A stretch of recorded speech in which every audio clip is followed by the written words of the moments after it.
Saya pergi tulis dalam puisi saya, mempertuhankan lembu. Puak-puak ni terkejut. Ada geng-geng liberal Islam 2-3 orang ni hak mengaku Islam liberal pun nak menyokong lah. Tak usah kira lah yang apa nama 2-3 orang hak mana yang debat tak main tu, hak tu duk tunggu hari lah. Dalam video yang entah bila dia rakam itu, orang Melayu tak ada pakaian, agama pun pinjam daripada Arab, bahasa pun si pinjam daripada Indonesia. Ini satu kecaman terhadap yang mengencam satu kaum dan agama. Assalamualaikum warahmatullahi wabarakatuh. Benarkah kenyataan Dr. Mazhah telah disalahfahami? Adakah istilah mempertuhankan lembu benar-benar menghina agama lain, atau sebenarnya mempunyai penjelasan yang berasaskan Al-Quran dan hadis? Dalam video ini kita akan meliti hujah lengkap yang dikemukakan oleh Dr. Mazhah supaya kita dapat memahami isu ini secara menyeluruh, bukan sekedar berdasarkan potongan video yang tular. Pastikan Anda tonton sehingga akhir, gengs. Selimut menggunakan sutra bagi lelaki juga termasuk dalam larangan haram.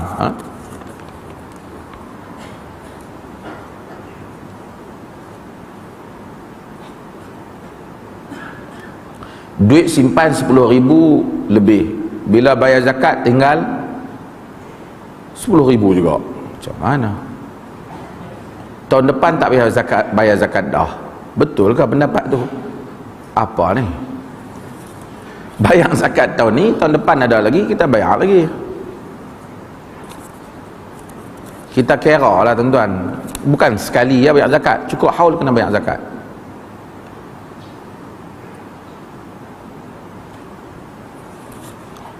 Benarkah Ibnu Taimiyah digelar Syekhul Islam oleh berpuluh-puluh ulama hebat? Bolehkah doktor namakan sebagai mereka? Allah, yang ni mamat hak lari tak main debat ni, dok keluar cerita ni.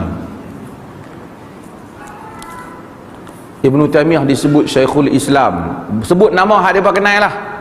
Ad-Durarul Kaminah Al-Imam Ibn Hajar Al-Asqalani. Sebut ni hak ni kita kenal. Sebut Syekhul Islam Ibn Taimiyah. Sebut hak mazhab Syafi'i, hak dia kenal Al-Imam Suyuti. Sebut Syekhul Islam Ibn Taimiyah dalam Tabaqatul Muhaddisin. Hal lain kalau Az-Zahabi dan seumpamanya jangan tanyalah. Ibn Abdul Hadi sebut tentang sejumlah besar para ulama menamakannya dengan Syekhul Islam. Allah jadikan pada zaman ini orang namakan Syekhul Islam. Kita tak nafi di sana ada Syekhul Islam lain. Syekhul Islam Zakaria Al-Ansari dalam mazhab Syafi'i ada lagi, tapi Ibn Taimiyah terkenal. Dia duk marah Ibn Taimiyah orang panggil Syekhul Islam. Siapa panggil Ibn Taimiyah Syekhul Islam? Wahabi. Yang tu saja zikir yang dia reti baca.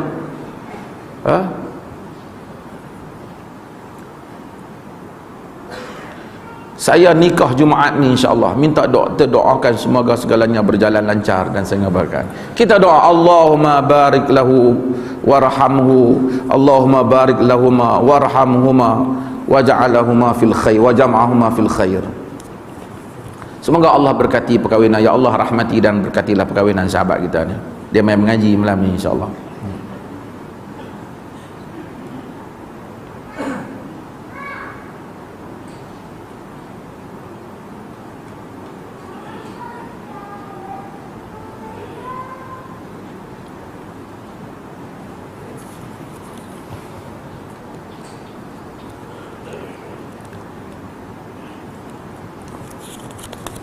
Ada lagi masalah ni? Sikit ya.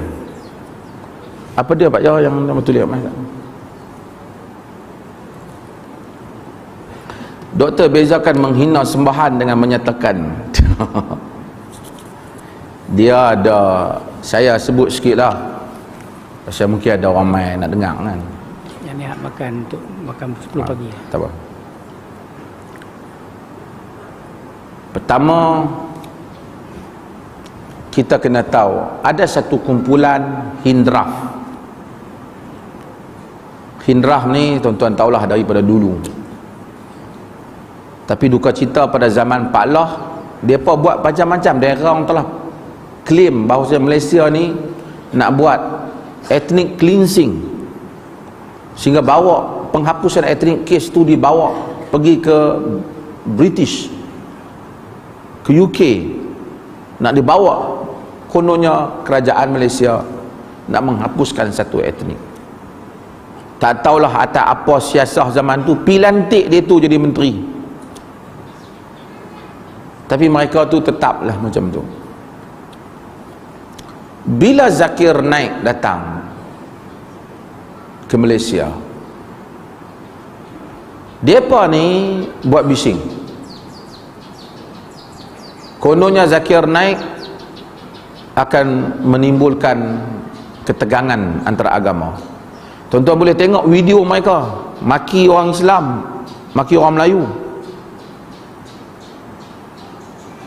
Apa dia yang Zakir? Saya sendiri secara personal saya bagi tahu, ada benda saya setuju. Sebelum ceramah Dr. Maza kita lanjut dan kita simak, saya mengharap kepada kalian semua yang baru menyaksikan video ini, yang baru bergabung di channel ini, saya mengajak kepada kalian semua untuk dukung channel ini dengan cara subscribe, like, komen, dan share agar kalian tidak ketinggalan video-video menarik dari channel ini. Dan saya mengharap kepada kalian semua, ayo ajak teman-teman kita agar bersama-sama belajar dari guru kita tercinta yaitu Dr. Maza. Mari kita kembali simak videonya dari sekarang. Dan ada benda saya tak setuju dengan approach Zakir Naik. Tapi tak setuju ni, tak setuju sudut pendekatan lah. Mungkin pada saya kalau tanya, oleh kerana ada sentimen orang ni ada keluarga dan apa, mungkin kalau pendapat saya tak payah bagi orang Islam di public, di khalayak umum. Dia Islam kemudian lah, sekali mak pak dia apa tengok apa semua jadi kacau di rumah tu, bagi dia bersedia tu. Tapi mungkin kawan tu Zakir Naik mungkin pendapat dia terus Islam, tak apalah. Dia ulas ada beberapa isu politik, terpulang pada dia. Mungkin sebagian orang tak setuju dengan ulasan dia, tapi itu soal teknikal lah. Puak-puak ni dia kata Zakir Naik telah menyanggahi kerajaan India. Mereka seolah-olah wakil kerajaan India, BJP, nak suruh Zakir Naik ditangkap. India sekarang tuan-tuan di bawah kerajaan Modi ni adalah satu orang fanatik yang dulu disenaraikan sebagai orang pelampau Hindu. Kita orang Islam, ulama Islam mengkritik Daesh, mengkritik puak-puak pengganas, kita bagi tahu menyeleweng daripada Islam. Kita tak ada masalah. Depa tak ada siapa yang kata ni menyeleweng ke apa, dan tak boleh kata. Tuan-tuan pergi ke internet, tengok berita dilaporkan oleh barat dan timur, orang Islam dibunuh hanya kerana simpan daging lembu. Maka ada keluarga di Kashmir, patah Kashmir ialah wilayah orang Islam, dipukul perempuan, anak dia yang kecil, hanya di atas tuduhan menyimpan daging lembu di dalam peti ais rumah mereka. Secara kejam dibunuh. Dan setiap kali dibunuh, Modi akan kata buka cita, satu kejadian yang tak dapat dielakkan. Saya pergi tulis dalam puisi saya, mempertuhankan lembu. Puak-puak ni terkejut. Ada geng-geng liberal Islam 2-3 orang ni hak mengaku Islam liberal pun nak menyokong lah. Tak usah kira lah yang apa nama 2-3 orang hak mana yang debat tak main tu, hak tu duk tunggu hari lah. Orang Islam kita memperlihat perkataan mempertuhan ini banyak. Pada perspektif Islam banyak benda boleh dianggap sebagai mempertuhankan. Quran kata, afara'aita man ittakhadha ilahahu hawah, tidakkah kamu melihat orang yang menjadikan hawa nafsunya sebagai Tuhan? Quran kata apabila apa? Melebihkan hawa nafsu lebih daripada yang lain. Saya tak kata dia menyembah, saya kata mempertuhankan. Dia faham menyembah, tu dia terjemah.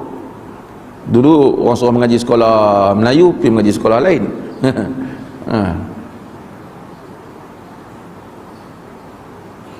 Allah kata ittakhadhu ahbarahum wa ruhbanahum arbaban min dunillah. Mereka mengambil pendeta-pendeta mereka, padri-padri mereka sebagai Tuhan selain daripada Allah. Adi bin Hatim At-Ta'i, dia Kristian dahulu, dia Kristian. Dia datang, dia bagi tahu Rasulullah, ma'abaduhum. Rasulullah, orang Kristian tidak sembah padri dan pendeta. Memang dia tak sembah padri dan pendeta. Ini hadis bagi orang Kristian kata, saya kata dia apa lah, dalam Tirmizi. Nabi kata, bala innahum ahallu ma harramallah fayastahillunahu wa harramu ma ahallallah fayuharrimunahu fadzalika ibadatuhum iyahum. Ya, kata Nabi, tapi mereka menghalalkan apa yang Allah haramkan, kamu pun kata halal. Mereka mengharamkan apa yang Allah haramkan, kamu pun berkata haram, ikut mereka. Fadzalika ibadatuhum iyahum, itu berarti kamu menjadikan mereka sebagai Tuhan, ibadat pada mereka. Orang Islam bila dia kata mempertuhankan, dia... Bismillahirrahmanirrahim. Dalam video kali ini kita akan mengulas beberapa isu penting yang dibangkitkan oleh Dr. Maza. Perbincangan ini bukan sekedar menyentuh soal individu, tetapi turut melibatkan kefahaman terhadap agama, adab dalam berdakwah, serta bagaimana kita melihat sesuatu isu dengan lebih adil dan berfakta. Antara perkara yang paling menarik ialah apabila Dr. Maza menjelaskan tentang istilah mempertuhankan lembu yang pernah menjadi polemik. Menurut beliau, ungkapan itu bukan bermaksud menuduh seseorang menyembah lembu secara literal. Sebaliknya, ia merupakan satu bentuk kiasan berdasarkan konsep yang terdapat dalam Al-Quran. Beliau membawa contoh firman Allah yang menyebut tentang manusia menjadi hawa nafsunya sebagai Tuhan. Begitu juga hadis Nabi SAW yang menerangkan bahwa seseorang boleh dianggap mengangkat manusia lain sebagai sesuatu yang ditaati melebihi perintah Allah, walaupun tidak menyembah mereka secara fizikal. Maksudnya, dalam bahasa Islam, istilah mempertuhankan mempunyai makna yang lebih luas daripada sekedar sujud atau melakukan penyembahan. Selain itu, Dr. Maza turut menjelaskan mengapa beliau mengkritik kerajaan India dalam isu yang melibatkan pendakwa Zakir Naik. Beliau menegaskan bahwa kritikan tersebut bukan ditujukan kepada seluruh masyarakat Hindu. Sebaliknya, terhadap dasar dan tindakan pihak tertentu yang menurut beliau menzalimi umat Islam. Pada masa yang sama, beliau mengingatkan bahwa masyarakat Islam tidak seharusnya memusuhi penganut agama lain secara umum. Malah, beliau menyebut bahwa Islam banyak isu sebelum ini.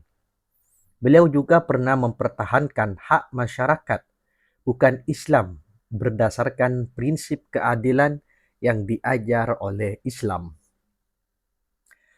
Satu lagi perkara yang menarik perhatian ialah penjelasan beliau mengenai gelaran Syekhul Islam kepada Ibnu Taimiyah. Dr. Maza menyatakan bahwa gelaran tersebut bukan sekadar diberikan oleh satu kelompok tertentu, tetapi turut disebut oleh beberapa tokoh ulama terkenal dalam karya-karya mereka.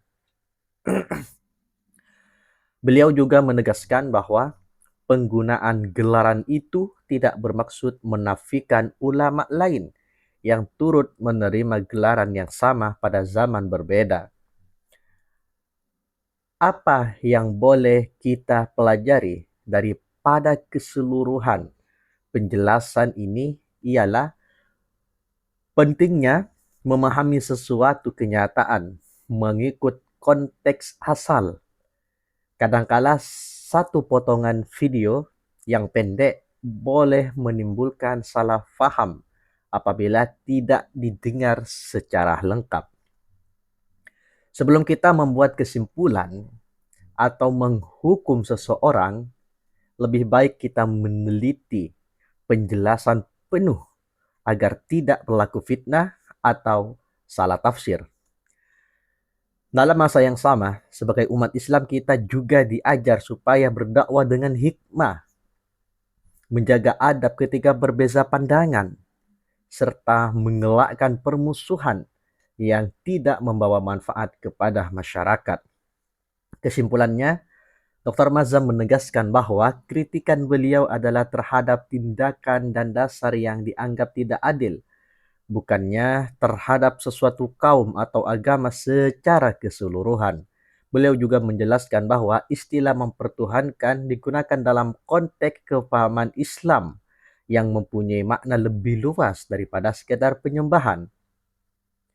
Apapun pendirian kita adalah lebih baik kita menilai sesuatu isu berdasarkan ilmu, konteks, dan hujah yang lengkap, bukannya sekadar potongan video yang tular. Kalau Anda mempunyai pandangan tentang penjelasan Dr. Maza ini, kongsikan pendapat Anda di ruangan komen dengan berhemah dan saling menghormati. Jika Anda suka kandungan berbentuk ulasan ceramah seperti ini, jangan lupa tekan like, subscribe, dan aktifkan lonceng notifikasi supaya tidak terlepas video-video baru. Terima kasih kerana menonton. Wassalamualaikum warahmatullahi wabarakatuh.